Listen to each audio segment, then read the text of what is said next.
Alright, so I'm going to hop into the argument a little bit. I haven't been on YouTube making videos in years.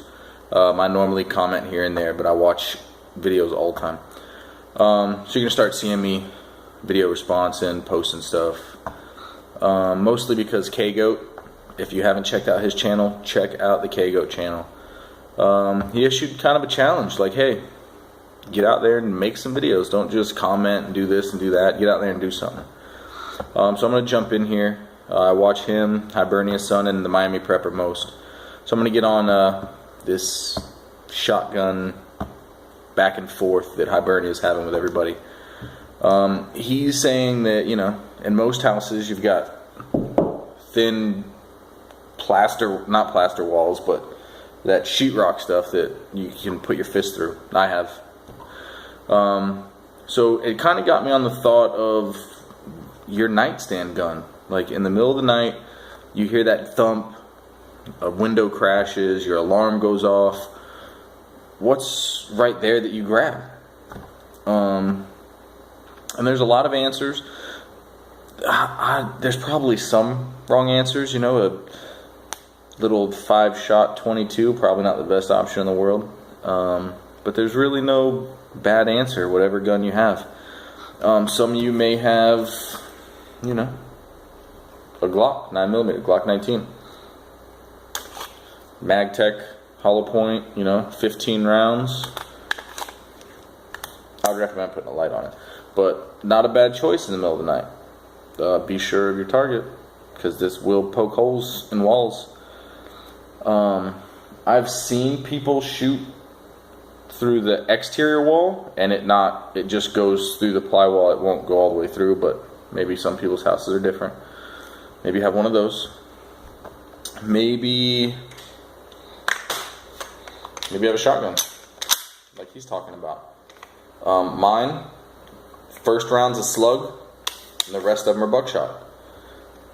I mean, for like he says, if someone takes your kid hostage, you're not trying to shoot at that guy with buckshot. It's gonna, you know, spread, hit your kid in the face, in the throat, in the chest. So that first one is a slug, in case I need a precision shot, and the rest of them are buckshot. Okay? Maybe that's your nightstand gun.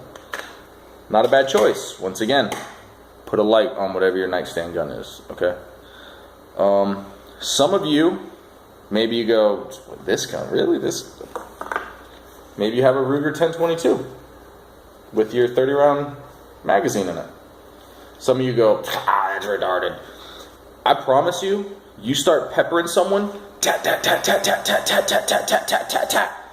You throw, you know, 25, 26, 27, 30 rounds of 22 in this area, and you're probably not going to have to worry about him still coming at you.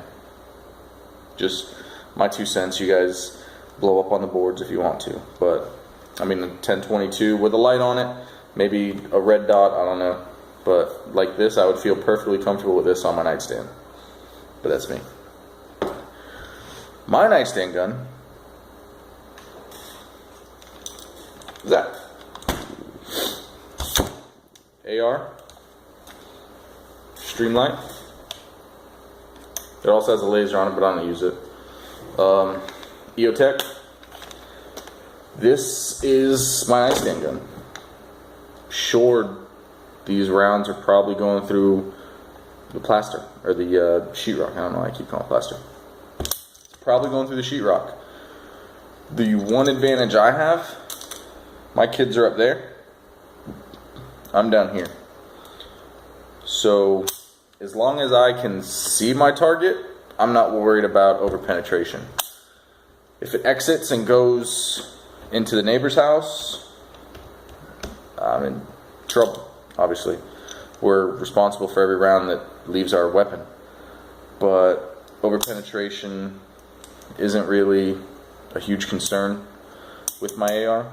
I like the fact that I can do real quick follow-up shots, and as I've seen online, and what's funny is Irish Hibernia's son actually made me do this.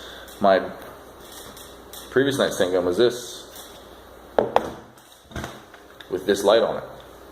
But as he'll tell you, and most people will, these poke holes in people. These do not end fights. I've seen most of the videos he's posted. Shootouts, cops. One dude was getting his house raided, was behind a tree, took a shot in the head, took shots, and still shooting cops. These don't end fights. These poke holes in people. This ends a fight. I'm not trying to shoot somebody 5, 6, 7 times, hit him in the heart, in the throat, and him pop 3 or 4 rounds off and take me out, because that does not help me. With this, I just don't like the fact that if, 4 or 5 dudes bust in the door and I don't hit one shot stops, I'm out of ammo. I've argue how you want. I just don't see a superior weapon to this. If you're going to get into a gunfight anywhere but, I don't know, a telephone booth, the front seat of a pickup truck. I mean, there's a reason the military uses this in urban environments. They're not walking around with shotguns. I mean, some of them probably have shotguns. They have pistols. But, I mean, this right here is going to end a fight. And the best part about it is you can put lights on it. You can put optics on it. You can, accessorize it how you want it. Maybe even have a pistol. If you want to go through the trouble, get an SBR. Easier to clear houses. You don't really have to worry about the clearance issues as you do with your 16 and change inch barrel.